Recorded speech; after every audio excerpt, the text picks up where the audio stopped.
ஜெயந்தி விழா மற்றும் 63வது குரு பூஜை விழாவை முன்னிட்டு அனைத்து இந்திய அண்ணா திராவிட முன்னேற்ற கழகத்தின் சார்பாக நானும் எங்களுடைய மூத்த தலைமை கழக நிர்வாகிகள், முன்னாள் அமைச்சர்கள், முன்னாள் நாடாளுமன்ற சட்டமன்ற அனைவரும் தேவர் ஐயா அவருடைய நினைவிடத்தில் மலர் தூவி புகழஞ்சலி செலுத்தியுள்ளோம்.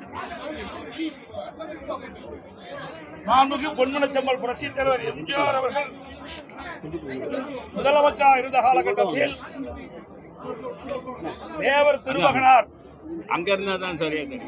பிறந்த நாளை ஜெயந்தி விழாவை அரசு தரப்பில் கொண்டாடப்படும் என்று அறிவிக்கப்பட்டவர் பொன்மனச்செம்மல் புரட்சித் தலைவர் எம்ஜிஆர் அவர்கள்.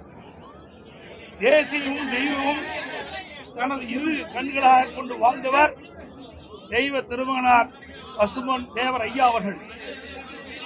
பொன்மனச்செம்மல் புரட்சித் தலைவர் எம்ஜிஆர் அவர்கள் தேவர் ஐயா அவர்களுக்கு புகழ் சேர்க்கின்ற விதமாக சட்டமன்ற வளாகத்திலே முழு உருவப்பட தேவர் ஐயாவுடைய முழு உருவப்படத்தை திறந்து வைத்து அவருக்கு புகழ் சேர்த்தினார்கள்.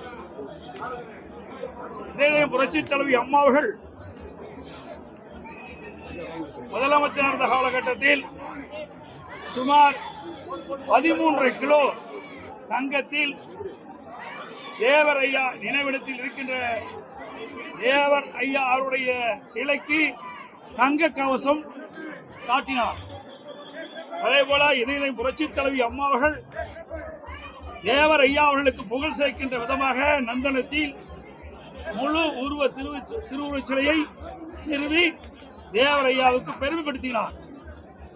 தேவர் ஐயா அவர்கள் தன் வாழ்நாளில் மக்களுக்காக பல்வேறு போராட்டங்களில் கலந்து கொண்டு சுமார் 4000 நாட்கள் சிறையிலே இருந்தவர். தேவர் ஐயா அவர்கள் நாடாளுமன்ற தேர்தல், அருப்புக்கோட்டை நாடாளுமன்ற தேர்தல், முதுகுளத்தூர் சட்டமன்ற தேர்தல் 2 தேர்தலிலும் தேவர் ஐயா அவர்கள் ஒரே நேரத்தில் போட்டியிட்டு அருப்புக்கோட்டை நாடாளுமன்ற தேர்தலில் வெற்றி பெற்றார். முதுகுளத்தூர் சட்டமன்ற தொகுதியில் வெற்றி பெற்று மக்கள் செல்வாக்கு மிக்க தலைவர் என்று அந்த காலகட்டத்தில் நிரூபித்து காட்டியவர். அவருடைய வாழ்ந்த காலத்தில் தனக்கு சொந்தமான பல்லாயிரக்கணக்கான ஏக்கர் நிலங்களை ஏழைகளுக்கும் பட்டியல் மக்களுக்கும் பிரித்து கொடுத்து ஏழைகளை வாழ வைத்த கொடை வள்ளலாக திகழ்ந்தவர்கள். எப்படி பேருக்கும் புகழுக்கும் உரியவர் நம்முடைய மரியாதைக்குரிய தேவர் ஐயா அவர்கள். அவர்களுக்கு மேலும் புகழ் சேர்க்கின்ற விதமாக அனைத்து இந்திய அண்ணா திராவிட முன்னேற்ற கழகம் சார்பாக அவர்களுக்கு பாரத ரத்னா வழங்க வேண்டும் என்று மத்திய உள்துறை அமைச்சரிடத்திலே நாங்கள் கடிதம் கொடுத்திருக்கின்றோம். அவர் தேசிய தலைவராக ஒருவர் விளங்கியவர், மக்களுக்காக பாடுபட்டவர், நாடாளுமன்ற சட்டமன்ற உறுப்பினராக பணியாற்றி மக்களுக்கு தொண்டாற்றியவர். அப்படி உயர்ந்த உள்ளம் கொண்ட தேசபக்தி மிக்க மரியாதைக்குரிய போற்றுதலுக்குரிய தேவர் ஐயா அவர்களுக்கு பாரத ரத்னா வழங்க வேண்டும் என்று அனைத்து இந்திய அண்ணா திராவிட முன்னேற்ற கழக சார்பாக நேரடியாக மத்திய உள்துறை அமைச்சரை சந்தித்து கோரிக்கை மனு அளித்துள்ளோம் என்பதை தெரிவிக்கின்றோம்.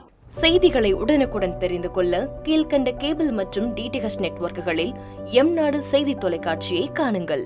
பாதகம் செய்பவரை கண்டால் நாம் பயம் கொள்ளலாகாது பாப்பா. மோதி மிதித்துவிடு பாப்பா, அவர் முகத்தில் உமிழ்ந்துவிடு பாப்பா.